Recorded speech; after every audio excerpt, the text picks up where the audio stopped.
Welcome, beloved listeners. Welcome to what I pray will be a life-changing encounter with the living Word of God. Abraham rises into the longest 3 days of his life. The text slows down, word by word, step by step, so that the heart of God, the soul of Abraham, the trust of Isaac, and the mystery of Christ can all be contemplated in one burning scene.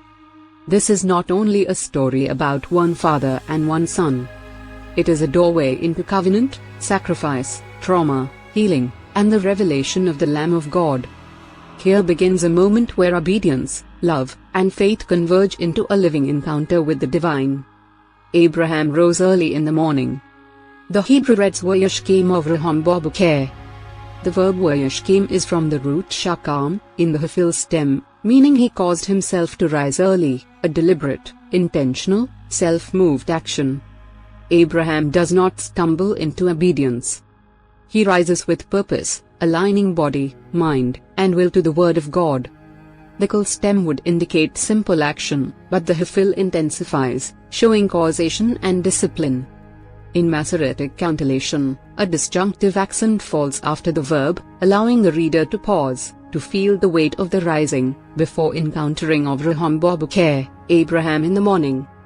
The dawn is a threshold, a liminal space where fear meets faith, and obedience becomes sacramental.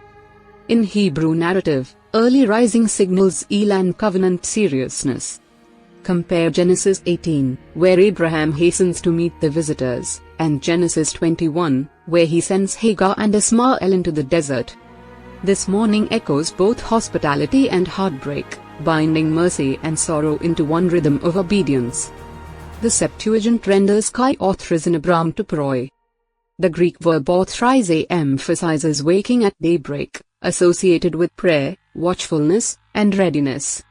Latin Vulgate reads Abraham de nocte consurgens, rising during the night, suggesting the inner unrest and urgency of divine summons. Origen sees this dawn as the illumination of intellect by divine light, moving the soul from darkness of human reasoning into faith's surrender.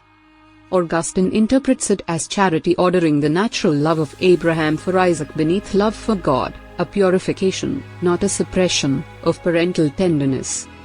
John Chrysostom marvels at Abraham's obedience without protest, silence in awe of God's incomprehensible wisdom.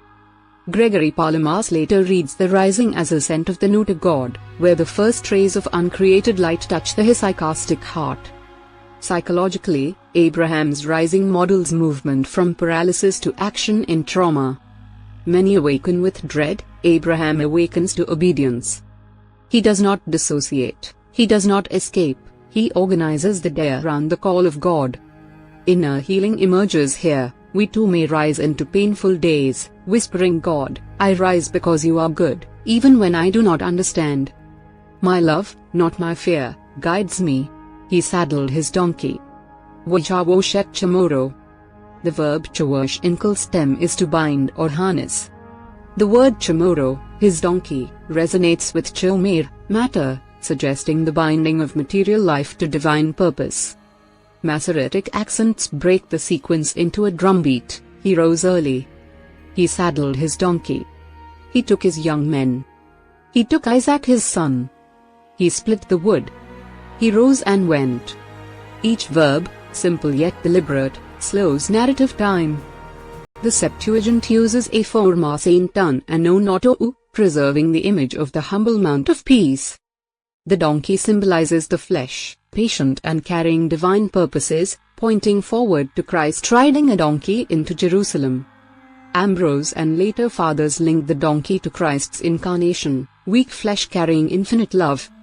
Psychologically, the donkey represents our body, emotions, and habits, to be harnessed to God, not suppressed or rejected.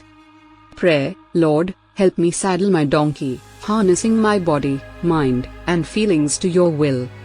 He took 2 of his young men with him, and Isaac his son.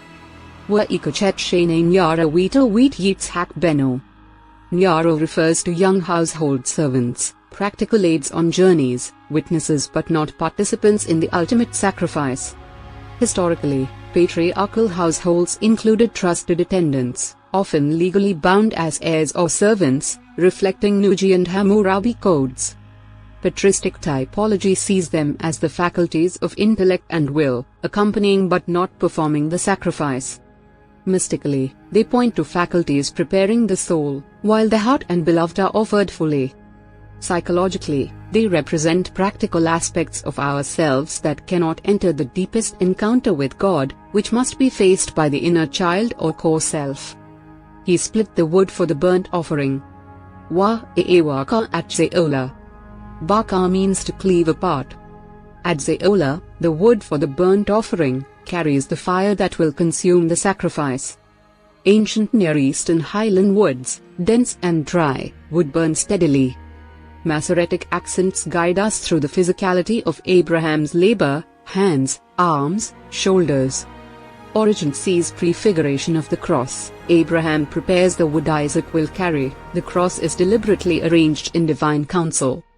Augustine reads Ola as total surrender, nothing retained, everything lifted to God.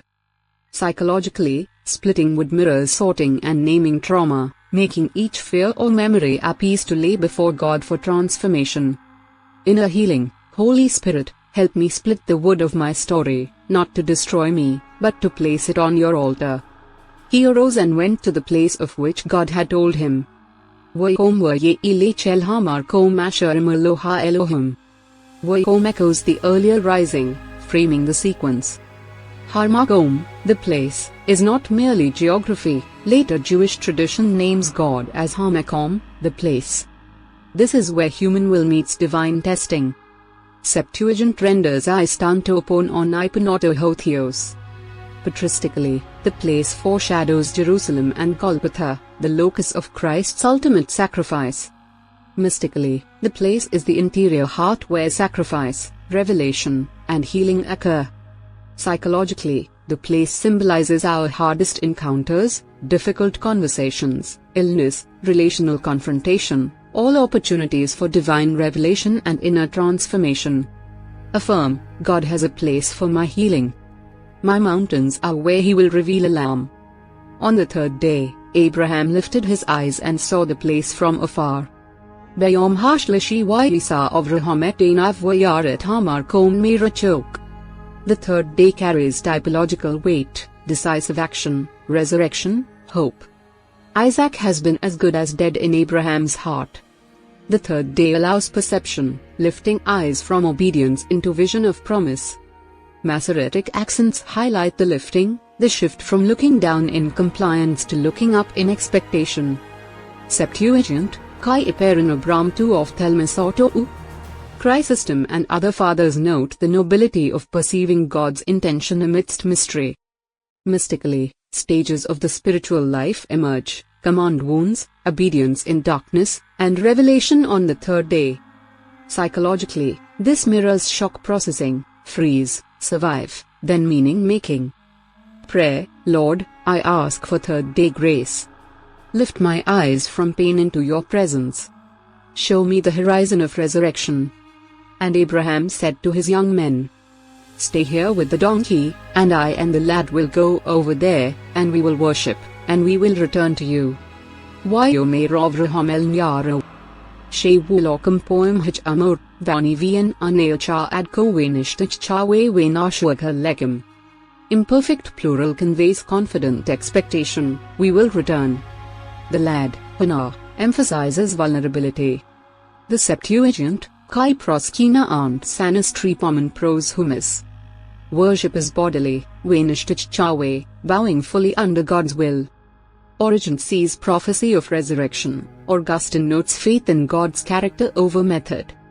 Mystically, servants and donkey remain below, faculties and lower parts stay behind. Psychologically, we learn to leave internal managers and protectors at rest while core self engages divine encounter. Affirm: I bring my inner child to the mountain. I trust God's presence transforms fear into surrender. And Abraham took the wood of the burnt offering and laid it upon Isaac his son. Va'ikachovrahem et adzehola vayosim al Yitzhak beno. Vayosim, causative, places wood on Isaac, prefiguring Christ bearing the cross. Septuagint, Ka elarbain bram tas ilatu holocotomatos kai epe they nepius tan huion noto u. Chrysostom, Irenaeus, Augustine, and others connect Isaac bearing wood to Christ's passion. Mystically, the wood represents our personal cross, patterns of sin, and inherited burdens.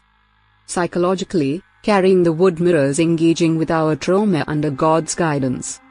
Prayer, I carry my wood with Jesus. My burdens become instruments of divine transformation.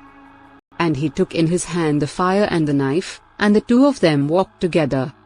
Wa ikach be yado et heshweed hamachlit, wa yechu snehem yado. March halate, literally devour, becomes instrument of consumption for sacrifice.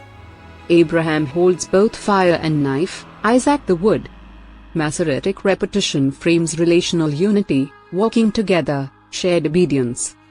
Septuagint, kai iporontu amphoteroi homu. Patristically, father and son share will in the passion. Mystically, fire and knife are divine operations in the soul, purification, discernment, cutting away false identities. Psychologically, fire represents passion and spirit love, knife boundaries and courage. Inner healing, Father, hold my passions and cut away what harms. I walk with you into trials. And Isaac spoke to Abraham his father and said, My father. And he said, Here I am, my son. Wayomer Yitzhak Elovraham Avi Wayomer Awi, Wayomer Hineni Beni. Awi, intimate, childlike address, Hineni, full presence. Masoretic cantillation allows the pause to settle the emotional resonance. Septuagint, Pater, take no, behold my child. Patristic readings tie this to Christ's relationship with the Father in Gethsemane and on the cross. Psychologically, secure attachment is modeled, calling out and receiving immediate attunement. Inner healing, I hear God's presence, here I am, my child, answering my cry. And he said, Behold the fire and the wood, but where is the lamb for the burnt offering? Isaac observes attentively. Where, expresses piercing innocence. Septuagint, I do to pirkaita zyla, par to probaton is hologa utoma. Chrysostom notes calm reasoning, Augustine sees foreshadowing of John the Baptist and Christ as the Lamb. Mystically, the Lamb symbolizes innocence, pure offering, and substitutionary provision. Psychologically, questioning in trauma is validated. Prayer, Lord, I ask where is the provision, where is the Lamb? I bring my questions into your presence. And Abraham said, God will provide for himself the lamb for a burnt offering, my son. So the two of them walked together. Wayomer Avraham. Elohim yireh lo haseh beni. Future kol yireh, to see, implies both perception and provision. Septuagint, ho theosop seta ihauto probaton is hologa utoma, take no. Patristic consensus sees prophecy of Christ's offering. Mystically, the deepest work of atonement is God's initiative. Psychologically, the word reorients hyper-responsibility, I am not required to be the sacrifice, God provides. Prayer, God himself provides the lamb. I am no longer my own redeemer. I walk with him into the mystery. The repeated Yachu Snehem Yado frames relational trust, obedience, and shared journey into divine provision. Bringing the layers together in the heart. The language, the verbs, the third day, the fire, knife, wood, lamb, place, and repetition all weave a living tapestry of obedience, faith, covenant, and Christological typology. Abraham rises early, saddles the donkey, splits the wood, and walks with quiet deliberation. Isaac bears wood, asks questions, and walks trusting. Fire and knife are held lovingly. The place is sacred. The third day brings vision. All point forward to Calvary, to Christ, to our inner mountains of fear and surrender. Personal invitation. Let this passage meet your story.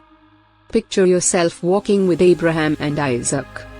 Feel the weight of the wood, the fire and knife, the question of your heart. Hear God's answer, God himself will provide the lamb. Imagine walking with Christ beside you, Step by step, question and trust side by side. Affirmations. God walks with me into difficult places.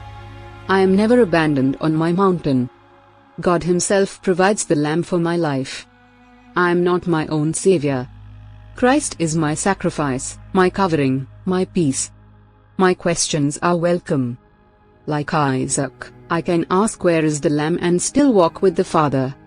My body, emotions, and story can carry God's purposes, not destroy me. The third day is written into my journey. Periods of inner death will yield horizons of resurrection. Motivational ending. Allow this word to reshape your soul. Walk into obedience, surrender, and trust. Let your inner child hear, "Here I am, my child." Let the mountain of fear become the place of divine revelation. Let the Lamb of God walk with you. If this teaching has stirred you, consider subscribing, liking, and sharing so that others can also encounter the transforming power of God's Word and step onto this journey of healing and discipleship. Contact christforlife143@gmail.com. Stay tuned for the next video. Join us next time as we continue verse by verse.